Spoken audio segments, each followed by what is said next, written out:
मकर संक्रांति का जो दिवस है वो कोई साधारण नहीं। आप लोग दान करते हो मकर संक्रांति में? कितनी चीजें दान करते हो? और सुहागन माताओं को देते हो ना? क्या देते हो? कितने देते हो? 13, 14 कितने हैं? 14। कौन से पुराण में लिखा है कि 14 चीज देना चाहिए? अरे बोलते जाओ जरा जल्दी जल्दी, बड़ी मुश्किल से तो पकड़ाई में आते हो तुम शिवरी नारायण वालों। 14 चीजें दान देना है। किस पुराण में लिखा है? कोई तुमसे पूछ सकता है तो महाराज आप कह सकते हो अग्नि पुराण में वर्णन आता है। कौन से पुराण में लिखा है? अग्नि पुराण में लिखा। देवऋषि नारद भगवान विष्णु के पास जाकर पूछते हैं, नारायण कृपा करिए। भगवान विष्णु ने पूछा क्या बात है, बोलिए देवऋषि नारद क्या चाहते क्या हो वो बताओ। महाराज हमें इतना सा बता दो, शिव जी के यहां जाते हैं तो पहले उनके द्वारपाल से पूछना पड़ता है अंदर जाने के लिए। ब्रह्मा जी के यहां जाते हैं तो ब्रह्मा जी के द्वारपाल से पूछना पड़ता है। इंद्र के यहां जाते हैं तो इंद्र के द्वारपाल से पूछना पड़ता है।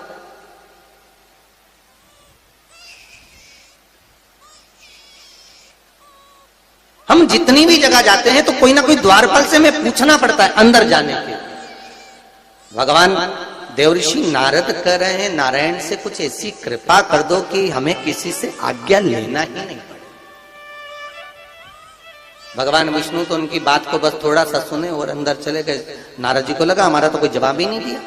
नारद जी वहीं पर टिक गए, खड़े रहे, नाम जप करते रहे। विष्णु वापिस आए और देवऋषि नारद से कहा एक काम करो, जब सूर्य मकर में प्रवेश करते हुए उत्तरायण की ओर जावे, उस घड़ी उस पल में देवऋषि नारद तुम 14 बार भगवान के नाम का, शिव नाम का दान दे दीजिए। भगवान नारायण के नाम का, राम नाम का, कृष्ण नाम का दान दे दीजिए। अब देखो यहां पर यह नहीं लिखा कि प्लास्टिक का डब्बा दो। समझ लेना जी हो अच्छे से कि लोगों ने दान को कितना भ्रष्ट कर दिया वो बताया जा रहा है। अग्नि पुराण में यह नहीं लिखा कि तुम प्लास्टिक की चाय की चन्नी दो 14, बाल्टी दो 14, या प्लास्टिक का डब्बा दो 14। यहां पर यह नहीं लिखा है कुछ भी हो। यहां क्या लिखा अग्नि पुराण में कि मकर संक्रांति के दिन जब सूर्य उत्तरायण भाव में प्रवेश करे, मकर में जावे, उस समय पर देवऋषि नारद तुम्हारे मुख से अगर 14 बार भगवान के नाम का दान 14 जीवों को दे आओगे तो किसी भी देवता के पास जाओगे तुम्हें परमिशन की जरूरत नहीं पड़ेगी, तुम डायरेक्ट प्रवेश कर जाओगे। डायरेक्ट। अब तुमको अगर वैकुंठ में डायरेक्ट प्रवेश करना हो तो बिना पूछे, तो उसके लिए कहा ही मकर संक्रांति पे दान दो। तो किस चीज का दान देना है महाराज? प्लास्टिक का डब्बा नहीं, बाल्टी नहीं, चन्नी नहीं, फिर किस चीज का दान? तो कहा अगर देवर्षि नारद आप दान दे रहे हो तो 14 नाम का दान दीजिए। 14 जीवों को नाम का दान दे दो, भगवान के नाम का भजन कर दो। और अगर संसार के लोग दान दे तो किस चीज का? तो के अन्न से बड़ा कोई दान। 1 रुपया भी अगर मंदिर में दान कर रहे हो, 1 रुपया भी अगर आप शिव महापुराण में दान कर रहे हो, 1 रुपया भी अगर कुबेरेश्वर महादेव को दान दे रहे हो, 1 रुपया भी आप अगर भगवान को दे रहे हो, तो इस व्यासपीठ ने पहले भी कहा, आज फिर कहते हैं, किसी से मांग कर मत देना, किसी से कर्जा लेकर मत देना। जब मेरा देव अधिदेव महादेव तुम्हारी झोली भर दे तब दोनों हाथ में भर कर दे देना, मांग कर मत देना।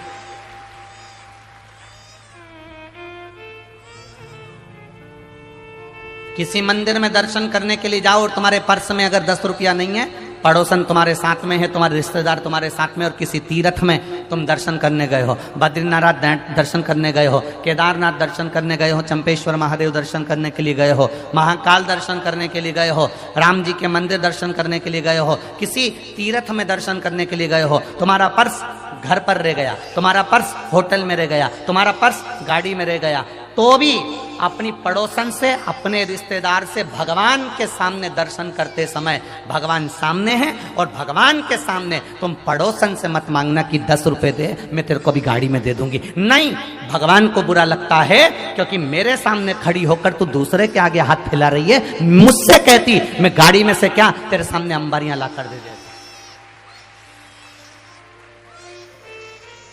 हमारी आदत रहती है, हमारे पर्स होटल में छूट गए, हमारा पर्स गाड़ी में छूट गया, हमारा पर्स वहां रह गया, हमारे पास पैसा नहीं है, हमने पड़ोसन से कह दिया तू देगी ना 10 मिनट, मैं तेरे को बाद में दे दूंगी, देना जरा 10 रुपए, और मुझे चढ़ाना है, मुझे देना है, मुझे आरती की थाली में 10 रुपए चढ़ाना है, मुझे झोली में 10 रुपए चढ़ाना है, जरा देना तू ना। 1 रुपया पड़ोसन से मत मांगो, 1 रुपया अपने रिश्तेदारों से मत मांगो। एक माँ बाप अपने बच्चे को अपने मुंह का निवाला निकाल कर दे देते हैं, एक माँ बाप अपने बच्चे को अपना वैभव पूरा दे देते हैं, तो बच्चों का भी फर्ज बनता है कि बुढ़ापे में और बचपन में, ये 2 अवस्था ऐसी होती है जिसमें खाने की लालकता ज्यादा होती है। बचपन में भी खाने की लालकता होती है और बुढ़ापे में भी खाने की लालकता होती है। हमारा काम, अपना काम, हम अगर अपने बच्चों के लिए कुछ लेकर आ रहे हैं, हम अपनी पत्नी के लिए कुछ लेकर आ रहे हैं बाजार से, तो एक पुड़िया अलग से अपने माँ बाप के लिए भी बंधवा कर लेकर आओ और उनको दो कि माँ ये मैं तेरे लिए लेकर आया। चोटों की गिनती में नहीं आओगे। और जो माँ बाप को बिना दिए अपने कमरे में बैठकर दोनों धनी लुगाई, दोनों पति पत्नी और बच्चे सब मिलकर खा जाएं, समझ लेना तुम बहुत बड़े चोटे हो, चोर हो। माँ बाप ने अपने बच्चों से कुछ नहीं छुपाया, दे दिया। रोटी खाने माँ बैठी है, बच्चा पास में आ गया, माँ ने अपनी रोटी का निवाला पहले बच्चे को खिला दिया। पिता कुछ खा रहा है, बच्चा आ गया, पिता ने अपना निवाला बच्चों को दिया। अब हमारा फर्ज है, अब हमको चाहिए कि हमारे माँ बाप बूढ़े हो गए हैं, हमारे माँ बाप बुजुर्ग हो गए हैं, तो उनको भी बुढ़ापे में कुछ ना कुछ खाने की ललकता बनेगी। उनके भी हृदय में भाव आता है कि मैं कुछ खाऊं। शरीर से बनता नहीं है तो बहुओं से कह सकते नहीं है। अपना फर्ज है कि जब बाजार से अपनी पत्नी के लिए कुछ खरीद कर ला रहे हो, बाजार से अपने बच्चों के लिए कुछ खरीद कर लेकर आ रहे हो, तो अपने बूढ़े माँ बाप के लिए भी अलग से थोड़ा सा पैक करा कर लेकर आओ और उनको बंद एक पुड़िया बनाकर एक अलग से लेकर आकर उनको कहो माँ ये मैं तेरे लिए गजक लेकर आया हूँ, माँ मैं तेरे लिए गाजर का हलवा लेकर आया हूँ, माँ मैं तेरे लिए ये लेकर आया हूँ। बुजुर्ग खाता कम है, अपने बेटे का स्वभाव देखकर, बहू का स्वभाव देखकर आशीर्वाद देता ज्यादा है, आशीर्वाद ज्यादा देता है।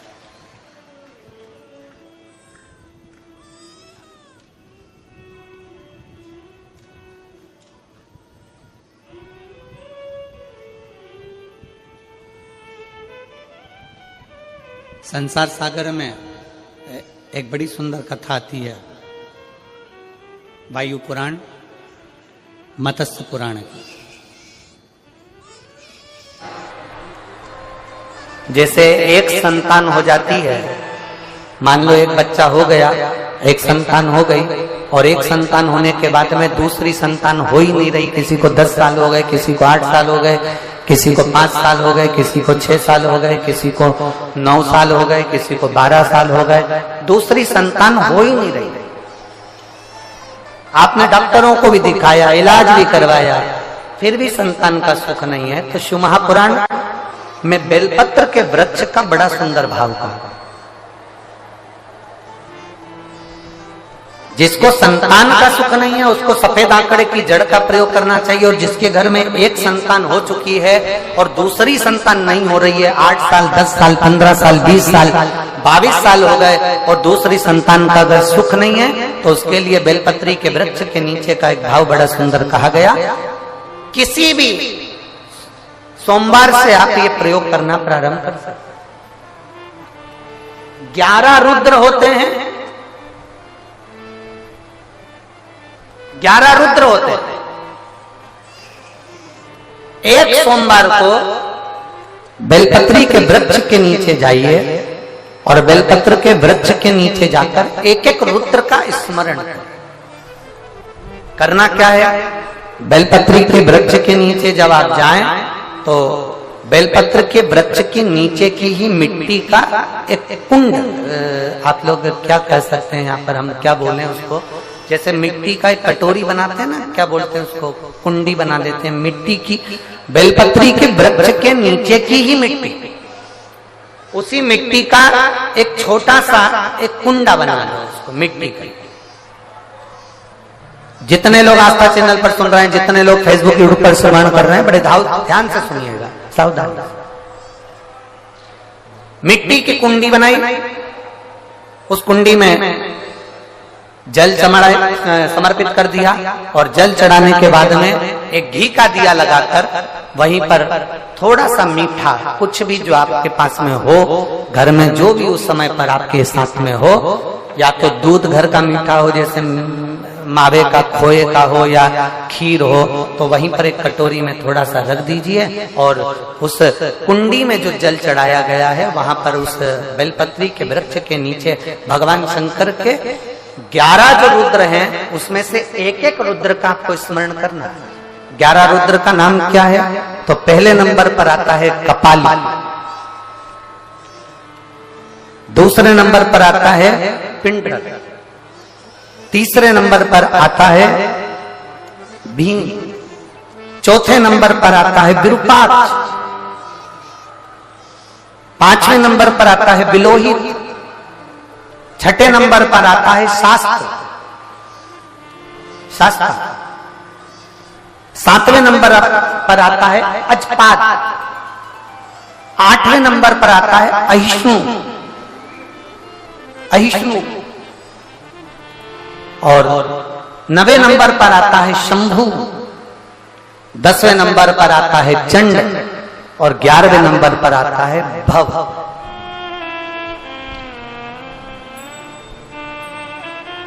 अगर अभी आप लोग नहीं लिख पाए हैं तो बाद में मोबाइल पर से कथा को पीछे खींचना, फिर उसमें से धीरे धीरे इसको लिखना। एक रुद्र के नाम से एक कुंड का निर्माण करा, पूजन करी, घी का दिया लगाया, वहां जो मीठा रखा है उसको लिया, कुंड में से थोड़ा सा जल लिया, बेलपत्री के पेड़ के नीचे आचमन किया, जो मीठा रखा है वो ले जाकर रात्रि के समय पर सोने से पहले पति पत्नी उसको पाएं और साथ रहे।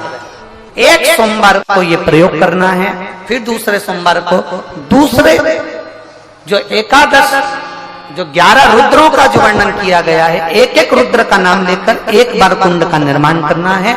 दूसरे सोमवार को, जैसे एक बार आपने अगर कपाली नाम से पूजन करी, दूसरे नंबर पर पिंडरल नाम से पूजन करी, तीसरे नाम पर भीम नाम से, फिर आप विरूपाक्ष नाम से, ऐसे एक एक सोमवार करना है, 11 सोमवार। और 11 सोमवार जैसे तुम्हारे पूर्ण होंगे, भले 10 साल हो गए हो चाहे 15 साल हो गए हो, गर्भ जरूर घेरेगा और संतान की प्राप्ति जरूर। किसी किसी के यहाँ पर 11 रुद्र भी पूरे नहीं हो पाते हैं और गर्भ ठहर जाता है। लगभग 4-5 रुद्र पूरे होते हैं और गर्भ ठहर जाता है। तो आप जो 11 रुद्र हैं इनका स्मरण कर कर भी भगवान शंकर से प्रार्थना कर सकते, भगवान शिव से प्रार्थना कर।